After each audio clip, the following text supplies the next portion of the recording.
নাহিদ রানার দুর্দান্ত bowling তুপে match এখন টাইগারদের হাতে। ওয়েস্ট ইন্ডিজের বিপক্ষে টেস্ট সিরিজের দ্বিতীয় টেস্ট খেলছে টাইগাররা। এদের নিজের কেরিয়ার সেরা বোলিং করেছেন নাহিদ। 5 উইকেটে তুলে নিয়েছেন কেরিয়ারের প্রথম ফাইফার।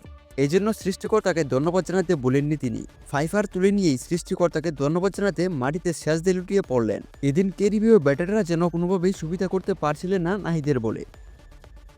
লক্ষ্য প্রতিপক্ষের স্টাম্প, মাথা বরাবর একের পর এক বাউন্সার, সাথে গতির ঝলকে ধরা খায় ওয়েস্ট ইন্ডিজের ক্রিকেটাররা। এক প্রকার অসহায়ের মতো আত্মসমর্পণ করলেন বাংলাদেশ এক্সপ্রেসের কাছে। এদিন যেন নিজেকে উজাড় করে দিচ্ছিলেন এই তরুণ পেসার। কিছুই করতে পারছিলেন না ক্যারিবিয়ান ব্যাটাররা। এদিন নাহিদের সাথে তাল মিলিয়ে তাসকিন হাসানরাও নিয়েছেন প্রতিপক্ষের উইকেট। 164 রান করেও 18 রানে লিড পায় বাংলাদেশ। এদিন 146 রানে লুটিয়ে পড়ে ক্যারিবিয়ান ব্যাটাররা।